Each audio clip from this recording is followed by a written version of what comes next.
तो इस फोन के साथ में मतलब इस 14 सीरीज के साथ में इस Redmi Note 14 Pro सीरीज के साथ में एक्चुअली यहाँ पर Xiaomi का एक छोटा सा मैं कहूँगा लाइक डाउनफॉल वाली बात चलेगी, क्योंकि मतलब ये फोन में क्या पॉजिटिव है जो कि बहुत कम है और क्या नेगेटिव है जो कि बहुत ज्यादा है। और ये तीनों फोन मैंने परचेस किए हैं सेल के दिन पर। मैंने लोकल स्टोर से 2 फोन परचेस किए, उसके पास अवेलेबल नहीं था, फिर कहीं और गया भटकने, फिर वहां मिला। मैंने स्टोरी भी डाला था आपको बताने के लिए कि ये मैंने परचेस करने जा रहा हूँ और मैं इसका डिटेल रिव्यू लेकर आने वाला हूँ। सबसे पहली बात एक चीज है, ये वीडियो कोई पेड प्रमोशन, कोई सॉफ्ट कोलैबोरेशन नहीं है, कोई प्यारा कोलैबोरेशन जो बहुत लोगों से प्यार से मिठास से बना के चले जाते हैं ना कि इसमें ये है बट इसमें वो नहीं चलता। ऐसा मतलब जो प्यार से करके चल जाते हैं वो वाला कोलैबोरेशन या कुछ भी नहीं है। यहाँ पर मेरा खुद का पैसा डाल के जो रिव्यू है लास्ट ईयर भी हमने करा था। और ये जो फोन है ये तीनों जो लॉन्च हुए हैं 14 Pro 14 Pro प्लस। अब सबसे पहली बात, अगर आपके दिमाग में याद आ रहा होगा कि एक टाइम पे कितनी सस्ती आती थी वाली सीरीज, सस्ती मतलब 20,000 के अंदर आया करती थी। तो देखो अगर तीनों की बेस वेरिएंट की प्राइसिंग लगाएंगे ना, जो Redmi Note 14 है ना बस वो आपको 6GB का मिलता है, बाकी सभी में आपको 8GB स्टार्ट हो जाता है। और जो Redmi Note 14 है वो समवेयर 19,000 का है, प्रो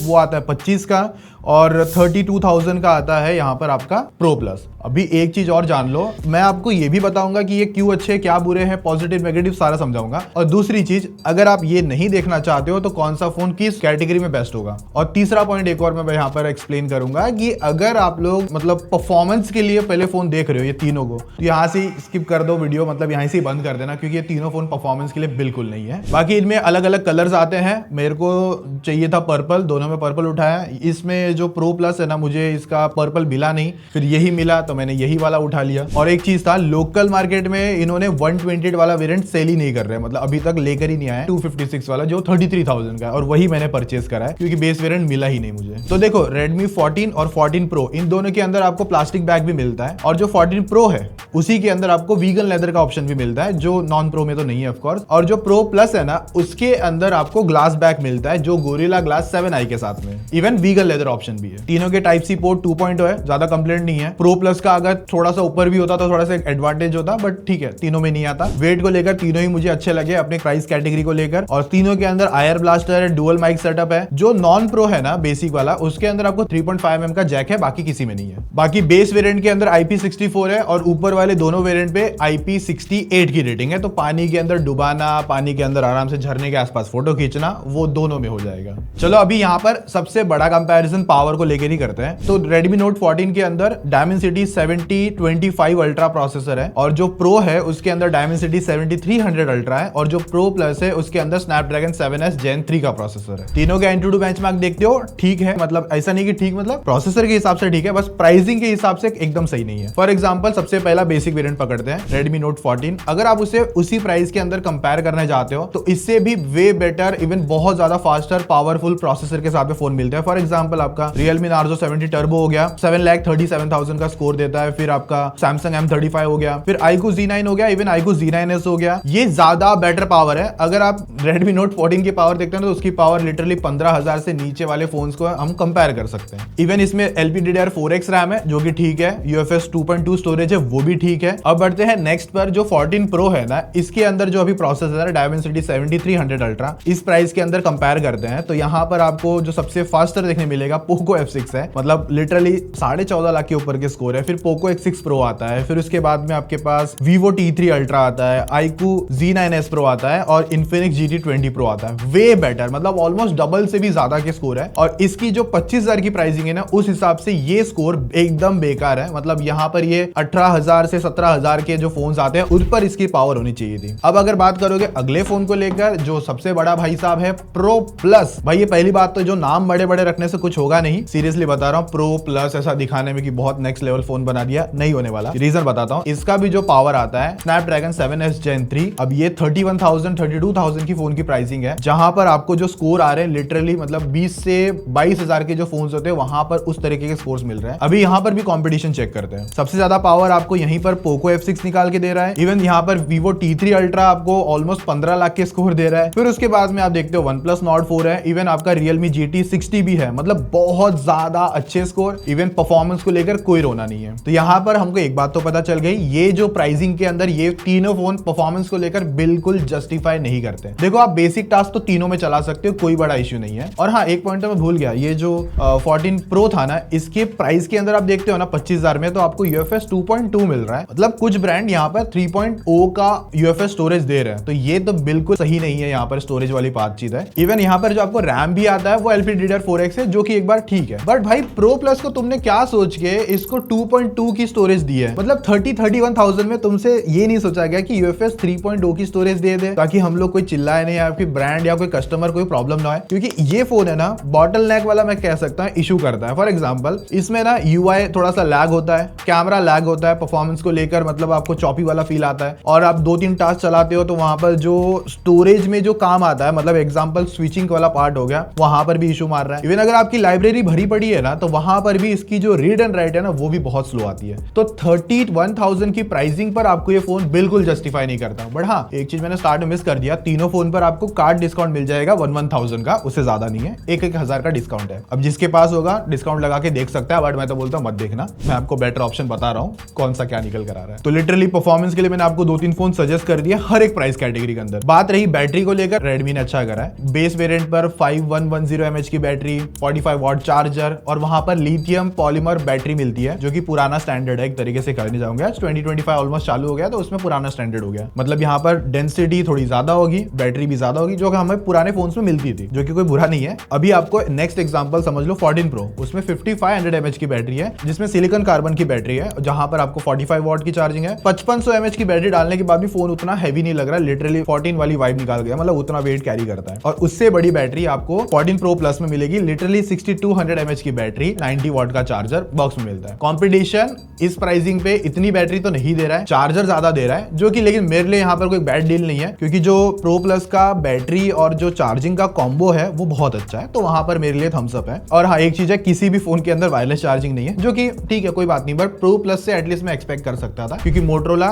30 से 25,000 की प्राइसिंग पर, 25 तो नहीं 30,000 के आसपास की प्राइसिंग पर कभी कभार कुछ फोन पर वायरलेस चार्जिंग ऑफर कर देता है। तो यहाँ पर वो भी कुछ ऐसा एक्स फैक्टर बिल्कुल नहीं था, तो वो रीजन भी यहाँ पर खत्म होता है। बट हाँ, बैटरी तीनों फोन पे अच्छी चल जाएगी। तो देखो, नॉर्मल परफॉर्मेंस तो जैसे तीनों फोन पे तो आराम से करा लेगा, तो भाई प्रोसेसर डाला है तो थोड़ा तो काम करेगा ना, तो इतना कोई इश्यू नहीं है। मतलब इतना इश्यू, मतलब अगर आप बेसिक काम करते हो, एकदम बेसिक, जैसे एप्लीकेशन खोला ओला बंद करा, वो सब जो ठीक है, उन्हीं सिनारियों पर ये अच्छे से चलेगा। थोड़ा भी अगर आप हैवी सोचते हो, इवन हैवी में क्या, मल्टीटास्क में भी मतलब मोस्ट ऑफ तो Pro Plus तो लिटरली रो देता है, इतना मतलब बुरा परफॉर्मेंस है उसका। और 14 का तो उस प्राइसिंग पे तो मैं कहूंगा डिसेंट है। हालांकि सभी फोन्स की प्राइसिंग पे आपको मतलब जो प्राइस एक्चुअल ऑफर हुआ है वो बहुत ज्यादा है तीनों फोन्स पर। अभी मैं छोटा सा एग्जांपल समझा दूंगा। फॉर एग्जांपल, अगर आप गेमिंग करना चाहते हो तो Redmi Note 14 आपको नहीं देखना, क्योंकि 40 FPS की गेमिंग दे रहा है, तो वहीं से वो एग्जिट कर गया, मतलब बिल्कुल नहीं है वो रिकमेंडेशन में। और उसी प्राइस की रिकमेंडेशन में आपके टर्न्स ऑफ ऑप्शन है, तो यहाँ पर Redmi तो लिटरली बाहर है, गेमिंग को तो बिल्कुल मत देखना,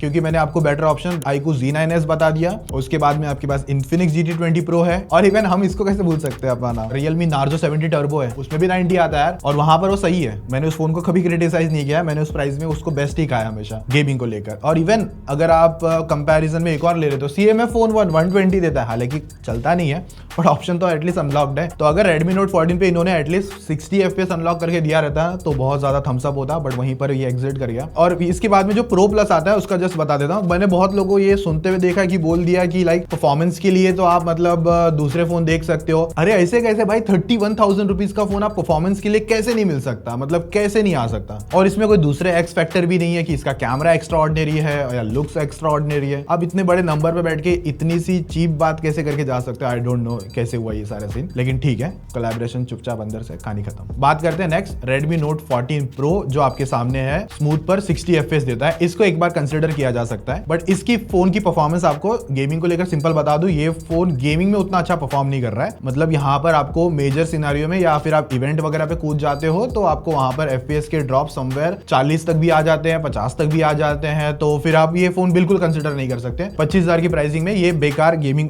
ऑप्शन बन जाता है। मैं ये भी नहीं कह रहा हूँ कि ये ब्रांड ने गेमिंग फोन लॉन्च करें, बट मुझसे लोग पूछते हैं और हमारा पता है लोगों को कि गेमिंग प्लस टेक का तड़का लगता है, तो इसके लिए वो क्वेश्चन ज्यादा आते हैं मुझे, तो इसके लिए मैं सिंपल बता दे रहा हूँ कि Redmi Note 14 Pro गेमिंग के लिए बिल्कुल नहीं होगा, क्योंकि मेजर ड्रॉप देखने मिलेंगे आपको, तो वहां पर इसे कंसिडर मत करना। उसी प्राइसिंग के अंदर बेस्ट ऑप्शन आपके पास Poco F6 है भाई, इतना तगड़ा 90 FPS चलाता है वो। और आपके पास पोको X6 Pro है। पोको X6 Pro फिर भी मैं अवॉइड करने के लिए कहूंगा क्योंकि फोन ज्यादा ओवरहीट की तरफ जाता है। बट iQOO Z9s भी देख सकते हो क्योंकि उसी प्राइस कैटेगरी में आपको बेटर कैमरास भी, परफॉर्मेंस भी ऑफर कर देगा। अब जो सबसे बड़े वाले भैया, इसको ही लेके ज्यादा मेरे नेगेटिव पॉइंट्स है, मतलब मैं इसको लेके तो बहुत ज्यादा नेगेटिव हूं मैं, क्योंकि ये Redmi Note 14 Pro Plus है। यहाँ पर परफॉर्मेंस में 60 ही दे रहा है। मार्केट में कंपटीशन भाई 90 ऑफर करता है, 120 ऑफर करता है। 31,000 की प्राइसिंग अगर हम लोग लगाते हैं तो इसी प्राइस में आपके पास OnePlus Nord 4 है। 30,000 के अंदर सबसे अच्छा 90 वो चलाता है। फिर उसके बाद में आपका आता है Realme GT 60 वाली FPS देता है, बट ठीक है, मतलब ओवरऑल पैकेज वो मस्त आता है। उसी की प्राइस में आपके पास Vivo T3 Ultra भी है, बट फिलहाल वो भी 60 निकाल रहा है, लेकिन 60 ज्यादा बेटर है उसका। इवन Poco F6 भी, भले वो 25 का है, बट प्राइसिंग के हिसाब से वो लिटरली 30-35,000 वाली परफॉर्मेंस निकाल के दे रहा है, तो वहां पर वो भी ज्यादा बेस्ट ऑप्शन है।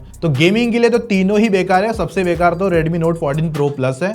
आपको जरा भी अच्छा परफॉर्मेंस 60 को लेकर बिल्कुल नहीं मिलने वाला। बाकी रही बात ये वेपर चेंबर कूलिंग, इसके अंदर देखे भी कोई फायदा नहीं है क्योंकि फोन में परफॉर्मेंस ही नहीं है, तो गर्म तो होने का नाम नहीं लेंगे। तो आपको इन तीनों में गेमिंग के लिए कोई नहीं देखना, खास करके 14 Pro Plus तो बिल्कुल मत देखना। UFS 2.2 की वजह से वो फोन थोड़ा सा और ज्यादा FPS ड्रॉप करता है। 14 Pro Plus का मतलब FPS ड्रॉप मतलब मैं कहूंगा 50 से 55 के आसपास निकल कर आता है हेवी इवेंट्स पे। TDM पे भाई जजमेंट मत लेना किसी भी यूट्यूबर की वीडियो देख कि TDM पे बोल रहा है 60 अच्छा चल जाएगा, तो किसी को मतलब मैं ही बोलूंगा तो कभी मेरी बात भी मत मानना। TDM पे नॉर्मल मोस्ट ऑफ फोन 60 अच्छे से चला देते हैं, भले उनके परफॉर्मेंस बेकार होगी फिर भी। वर्स्ट सिनारियो में बस मतलब कभी कभार ड्रॉप करते हैं। तो TDM का कोई ज्यादा रोना नहीं है। जब मेन इवेंट्स और बाकी सब होते हैं गेमिंग का, जिसको थोड़ा बहुत नॉलेज होगा, तो वहां पर थोड़ा बहुत ज्यादा ध्यान रख के किसी की वीडियो देख के जजमेंट लेना। तो तीनों फोन बेकार है, तीनों का, फिर भी तीनों का नहीं, दोनों का। Redmi Note 14 का तो रिव्यू किया ही नहीं है गेमिंग को लेकर। Pro Plus का अगर गेमिंग वीडियो देखना होगा तो गेमिंग पार्ट्स देख ही रहो, गेमिंग पार्ट्स चैनल पर वीडियो अवेलेबल होगी। बाकी 5G को लेकर तो देखो ऐसा है, 5G वाईफाई बैंड्स तीनों के अंदर, जिसमें मतलब वहां पर तो कोई ज्यादा कंप्लेंट नहीं करूंगा, जो दिया है वही बेस्ट है। ब्लूटूथ है, सब कुछ है। Pro Plus के अंदर आपको NFC भी मिल जाता है, बाकी दोनों में तो ऑफकोर्स नहीं आ रहा। ब्लूटूथ भी लेटेस्ट है दोनों फोन्स में, Pro Plus के अंदर। बैंड्स वगैरह के लेकर ज्यादा कोई कंप्लेंट है नहीं। इवन सेंसर्स देखोगे, इनकेस अगर आपको किसके साथ कंपेयर करना होगा तो मैं आपको सेंसर्स के नंबर भी दिखा देता हूं, देख सकते हो। बाकी तीनों में मतलब खास करके Redmi Note 14 और 14 Pro में normal in display fingerprint scanner है, बट Pro Plus में भी नॉर्मल है, मतलब कोई अल्ट्रासोनिक या 3D वैसा कुछ भी नहीं, एकदम बेसिक सा फिंगरप्रिंट स्कैनर डाल दिया है। मतलब कहीं पर भी प्रीमियम प्राइसिंग तो लेने की बात हो रही है, और बट प्रीमियम चीज देने की वो बात बिल्कुल नहीं है। इवन मुझे ऐसा समटाइम फील हो रहा है कि जो Redmi Note 14 Pro सीरीज है नोट को लेकर, वहां पर अभी ये प्रॉफिट मेकिंग पे जाने चाहते हैं, क्योंकि यहाँ पर सभी में बेसिक फीचर्स दिए हैं, बेसिक नाम के लिए। बस अच्छे क्रिएटर के साथ में अच्छी वीडियो करवा के, अच्छा प्रमोशन करवा के बस ये बेचना चाहते हैं। और लोगों के दिमाग में आज भी Redmi 10 सीरीज याद होगी, इसके लिए वो ट्रस्ट करते हैं कि नहीं ये फोन तो अच्छे ही होंगे यार, इनमें कोई ज्यादा प्रॉब्लम नहीं है। और Redmi की कह सकते हो बिकने वाली सीरीज भी है। पर भाई यही आपकी जो सीरीज है अभी तक की सबसे, मैं कहूंगा इसमें तो कुछ खास बिल्कुल नहीं था। बाकी डिस्प्ले में भी यहाँ पर अगर Redmi Note 14 देखते हो तो वहां पर तो FHD प्लस एमोलेड सही है। फिर आपके पास प्रो है, उसके अंदर भी आपको FHD प्लस 1.5 के कर्व्ड एमोलेड है, वो भी सही है। फिर आपके पास प्रो प्लस है, वहां पर भी 1.5 के गोरिल्ला ग्लास विक्टर्स 2 दे रहे हैं, वो भी अच्छा है। तीनों पे 120 हर्ट्ज है रिफ्रेश रेट। बाकी आपका जो प्रो प्लस है उसके अंदर आपको डॉल्बी विजन भी मिलता है। बाकी डिस्प्ले ब्राइटनेस वो भी यहाँ पर सही निकल कर आती है तीनों ही फोन पर। आप HDR कंटेंट देखो, यूट्यूब, नेटफ्लिक्स देखो, आपको विजुअल अच्छे आने वाले हैं। बाकी रही बात स्पीकर को लेकर, तो यहाँ पर थोड़ा सा मुझे इशू है। तीनों के अंदर डुअल स्टीरियो स्पीकर आते हैं, बट प्रो प्लस का जो साउंड है वो इतना ज्यादा लाउडर नहीं लगता है। इवन 14 प्रो का भी इतना ज्यादा लाउडर नहीं लगता। 14 का तो फिर भी डिसेंट है, बट इन दोनों के स्पीकर एकदम बेसिक फील करते हैं, बेसी भी नहीं है, और इवन ज्यादा अच्छे इनहैंस करके वोकल करके खींच के आना चाहिए, वो भी फील नहीं होता। मतलब लिटरली पता भी नहीं चलता कि 25,000 वाला फोन यूज कर रहा हूँ स्पीकर को लेकर, या फिर जो 30-31 वाला फोन है वो उसमें दम ही नहीं है मेरे हिसाब से।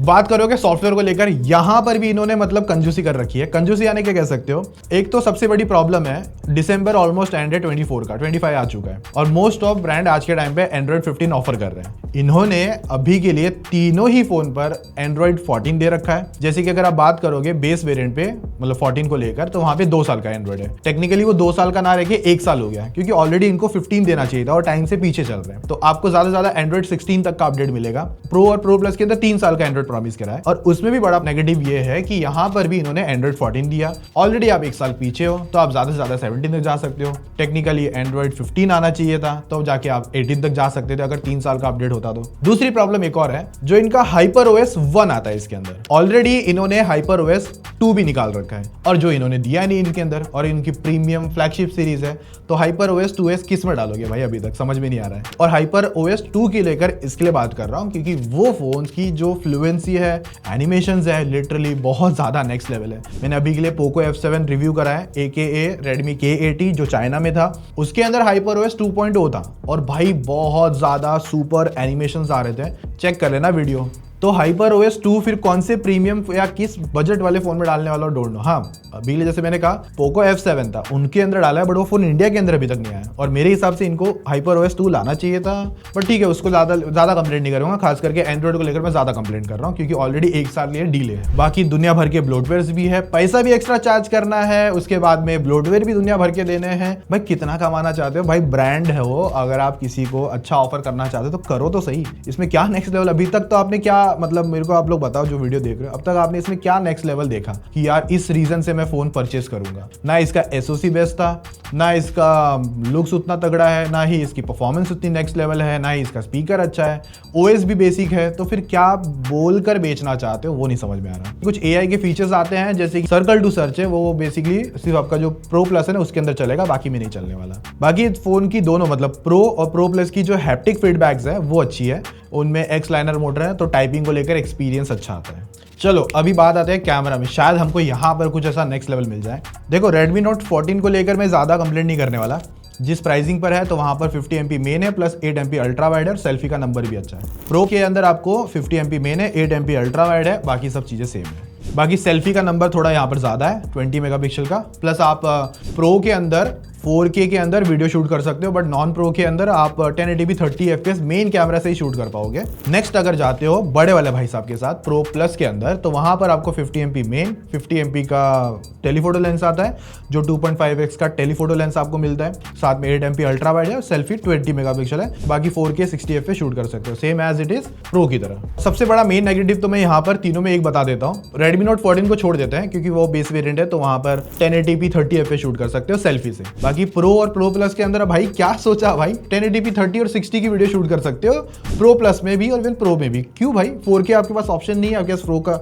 4K की सेटिंग नहीं आती इतने, और चलो नहीं देना था, प्रो प्लस में तो दे सकते थे, उसमें भी नहीं दिया, इतना बेसिक फीचर डाला, डोंट नो क्या था। तीनों को कंपेयर करके मतलब नहीं है क्योंकि तीनों अलग अलग प्राइसिंग को सेगमेंट को टारगेट कर रहे हैं। तो एक बात सिंपल है, अगर 14 अगर सपोज 10 नंबर लेगा एक रेटिंग को लेकर, तो 14 प्रो आपको समझ लो 12 नंबर निकालेगा, प्रो प्लस आपको 14 नंबर निकालेगा। बट इन तीनों के कंपटीशन में सबके हिसाब से नहीं बोल रहा हूँ मैं। अगर Redmi Note 14 की फोटोज देखोगे तो बेसिक लगती है, ठीक ठाक लगती है उस प्राइसिंग को लेकर। मैं ज्यादा वहां पर मैंने कहा कि कुछ फोटो सैंपल हमने ट्राई किया है, तो समझ गया कि यहाँ पर वो Xiaomi वाला जादू जो चलता रहता है वही यहाँ पर सेम एज इट इज है, बेसिक ठीक ठाक वाली फोटो निकाल लेता है। अल्ट्रा वाइड लेंस है भी, तो लो लाइट में डिटेल लॉस कर देता है क्योंकि 8 MP अल्ट्रा वाइड है, ज्यादा कंप्लेंट भी नहीं है पर। बाकी नेक्स्ट पर आते हैं 14 प्रो पर, तो यहाँ पर इन्होंने मेन 50 दिया है, इसकी डिटेलिंग थोड़ी सी अलग है। तीनों फोन में एक इशू ये है कि लाइटिंग और एक्सपोजर को भी ठीक ठाक तरीके से मतलब मैनेज नहीं कर पाता, कभी कभार वो इश्यूज देखने मिलते हैं। इवन प्रो प्लस में भी 14 प्रो के अंदर आपको फिर जो 8 MP अल्ट्रा वाइड है वो भी लो लाइट डिटेल निकाल रहा है, तो वहां पर कोई एक्स्ट्रा ऑर्डिनरी फोटो तो नहीं निकाल के दे रहा है। अब अगर मेन बात करोगे 14 प्रो प्लस को लेकर, अभी इन्होंने 2.5x का टेलीफोटो लेंस दिया है, तो पोर्ट्रेट तो अच्छी फोटो आनी चाहिए ना, मतलब जूम वूम कर सकते हो